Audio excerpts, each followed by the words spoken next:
Hey, this is Matt once again. What about two another videos, another paid request, this time for Richard. Thank you so much for that, I really appreciate it.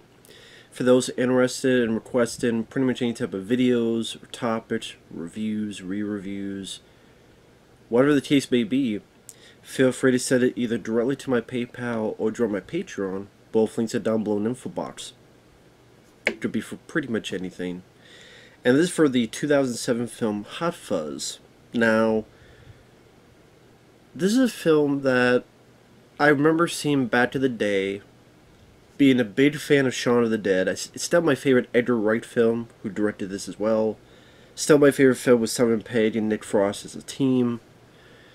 And I remember I remember liking it, but not loving it. I don't know if I just assumed it'd be a lot more action-packed. Maybe it's like, I'm not sure about the story or the humor. But I don't know, it's just because this aged better for me, or because I've seen a lot of movies in the past, hell, 10 years. And this felt really refreshing. And I got into the story. I really liked the actors and the characters. The style, very stylistic. Has that Shaun the Dead style. Like some of the quick succession of up-close shots. Some nice homages to action films of the past. I like that it has a horror element to it. You have this axe wielder villain, and then when you find out what's really going on, and some pretty bloody bits and some of the death scenes. And the last half hour is pretty much pure action in this quirky, humorous way.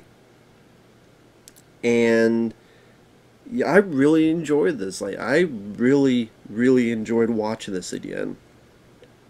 Simon Pegg and Nick Frost, like I said, I do like them as a team.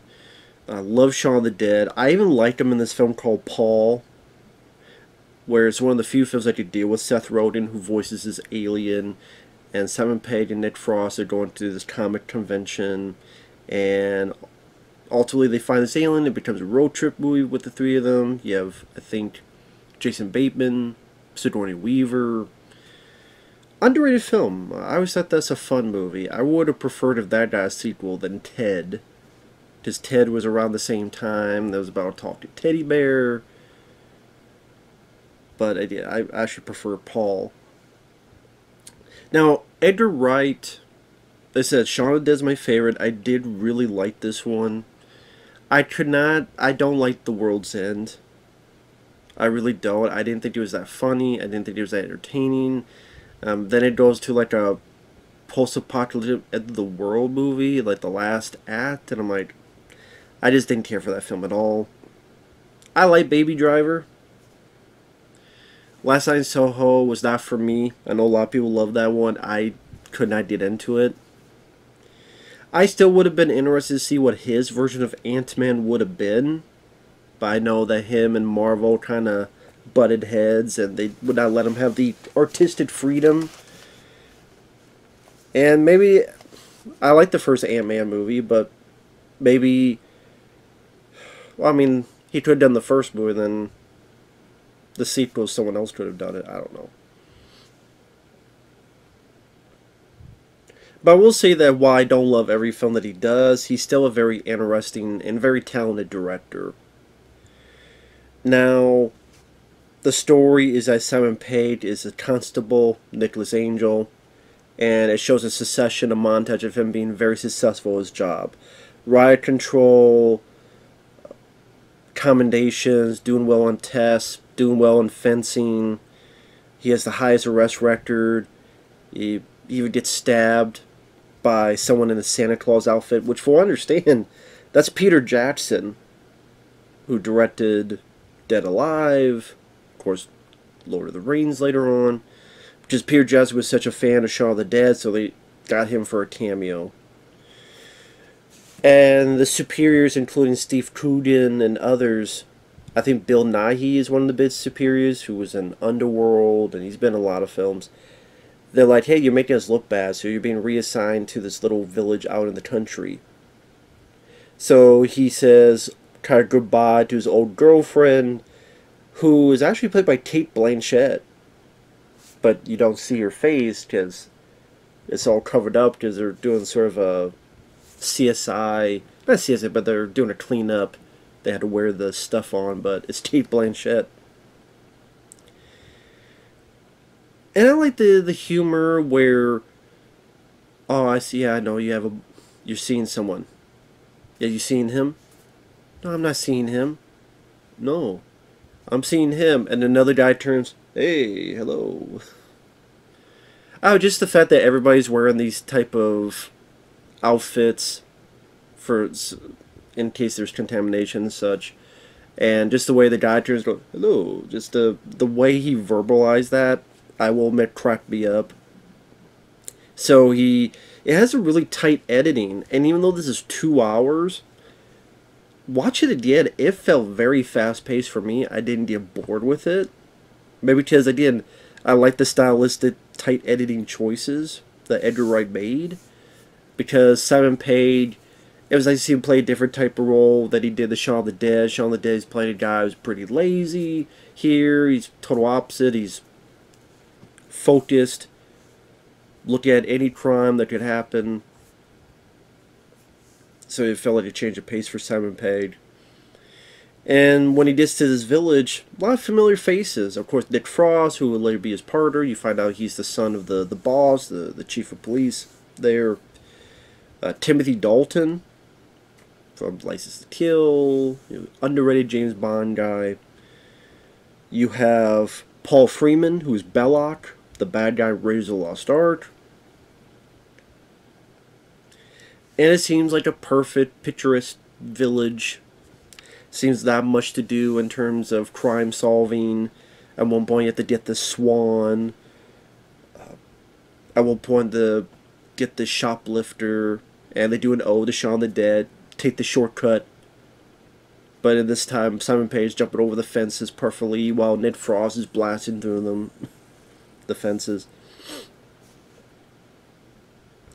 And throughout it, Ned Frost, when he learns that Simon Pegg was in the city, he becomes like a puppy, following this guy. Oh, well, did you do this? Did you do that? Did you ever shoot someone? And he's a big fan of action movies. There's a point in a market that he's reading Silent Rage. He's like, oh, this looks interesting. And, oh, have you ever shot with 2 guns? Have you ever done this? Have you ever shot during a car chase? He's a big fan of action movies. Until ultimately he shows him 2 films. One is Point Break, and the other is Bad Boys 2. And even in the movie, they do their ode to the film. So at one point, the 2 stand up, and you have the camera swirling around, like Michael Bay, Bad Boys 2 style, even Bad Boys 1 style. There's a bit where Nick Frost goes to shoot someone, but he can't, so he shoots in the air like Keanu Reeves. Now, granted, I remember back then, this is a nitpicking point for me. I wish it wasn't Point Break that they chose. I understand it's a popular movie. I understand a lot of people love the film. On a side note, I never liked Point Break. I never understood the love for Point Break. I never did. I mean, of those films of that era, I mean, I love the film Speed and Broken Arrow and Hard Target. I love Cliffhanger, Demolition Man, Last Action Hero. I love The Adventures of Ford Fairlane. I Come in Peace. Stone Cold with Brian Bosworth. Detective Beverly Hills. There's a lot of action films in that era I love more than Point Break. Under Siege, Out for Justice, Time Cop. And even, like, I would have preferred if it was, okay, Bad Boys 2 you keep, but Lethal Weapon, or, I mean, one of them's a cop, 48 Hours. It would have been nice if something else was used, at least for me. I think it would have been cool, a little bit under the radar, I Come in Peace. Like, come on. I mean, how perfect would it be when you have the line, and you go in pieces, asshole? And that somehow they just use later on. That would have been perfect. Sorry for the edit. I had to do something real quick. But yeah, I mean, like I said, I know a lot of people love the Point Break nods. It just, for me, I would have choose a different action film, a different buddy cop film. Tango and Cash, I think actually would have been a great choice as well. So for me, it would have been Tango and Cash and Bad Boys 2, or an Action One Piece, maybe be more under the radar, but I think that would have been very cool as well. It's just I could never get into Point Break. And I love a lot of action films of that era, but I could never get into that one. But anyway. With that said, I do like how... I forgot how gory this film got, because there's this axe wielder, as well as other implements that is going around murdering people, but they're being labeled as accidents. And some of them can be very violent. I mean, for example, two people get killed and their bodies are found decapitated on the road. Someone, as if they're doing a bit from The Omen, pushes something off of this like church or whatever, and this pillar thing lands on a reporter, and the guy's head explodes. Pretty much done practically. And it was, oh shit, I didn't... When it lands, his head explodes. I forgot that happened in the movie. So I went, oh shit. And you realize it's this cult that's murdering people. It's murdering people for the most mundane things. Annoying laugh, being an appalling actor. This report put errors in the paper because they want to be the village of the year. They have this sick, weird mindset of being the perfect village. And they even have this catacombs where there's all these dead bodies, rotted bodies. These have been where everything's toned in red. And I said, I forgot that had a little bit of a horror film feel, which was nice to see. This made sense because the last film they did was a zombie film, zombie comedy, so put a bit of that into an action movie. That was a nice addition. Nick Frost and Simon Pegg still have that great chemistry that they had in Shaun of the Dead. But at the same time, they're not playing the exact same roles. I mean, you could argue that Nick Frost maybe is more likable in this than Shaun of the Dead. Like, you can make that argument. Where Shaun of the Dead, he's still a fun character, but he's felt like a very selfish character, always wanted to be at the pub. But it's still a fun character, while in this one, becomes always very loyal to Simon Pegg, and wanted to show him these action films, and he doesn't know exactly what's going on, but he looks up to his dad because his mom passed away, and he felt a bit sorry for the character until ultimately at the end, when Simon Pegg is in trouble, he stands up for his friend, and they work together. And again, the last 30 minutes is them pretty much versus almost the entire damn town, where, you know, Simon Pegg is kicking old ladies in the face, and there's fights in the pub, and there's fights in the supermarket, and shootouts in the town square.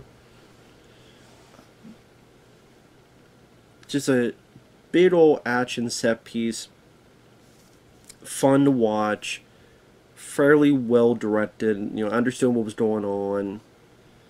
Would have been cool if they implement a bit more slow motion, just if it's trying to be this big ode to action films. I think that would have been cool to see a bit more slow motion, since, of course, John Woo has done that. Even Michael Bay did that a bit in Bad Boys 2. It would have been kind of cool if they did a bit more ode to those two films. Like, if they did their version of the Bad Boys 2 scene, where's that cool scene where the camera goes in this circle, where it like goes through the bullet hole, and there's Will Smith, and then keeps going around another door, and you see the bad guys on the other side. If it did that, but like in some comedic way. But maybe they didn't have the budget for that. Just as obviously didn't have the budget of, you know, those felt like Bad Boys 2.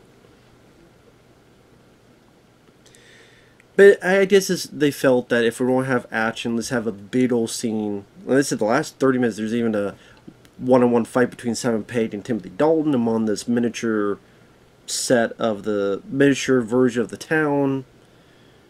And the way Timothy Dalton, spoiler alert, sorry, spoilers, he lands and he gets a thing under his chin and goes up here, and he's still alive, but this damn thing's stuck like in his mouth, and the blade's coming from under his chin.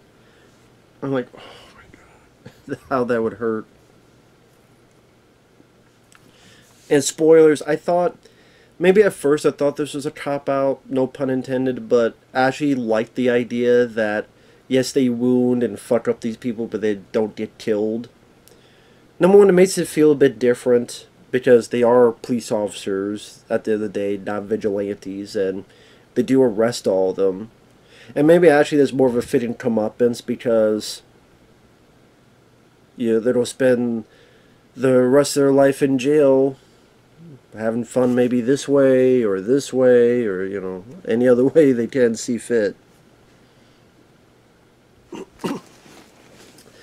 I guess the only nitpicks I have, like I said, I know it's silly, but I wish they chose some like Tango and Cash, the Point Break. There's these two cops, I know a lot of people like them, but they give Simon Pegg a hard time, and they're being very douchey and asshole-ish, and oh, whatever, like the other cops in the station. That's not Simon Pegg and Nick Frost. The other cops in the station, I couldn't really care a whole lot about them. They just seemed really so blasé and not believing in Simon Pegg. Oh, let me guess, is it not a murder? Maybe that's the whole point, but I just got really irritated and annoyed by their behavior.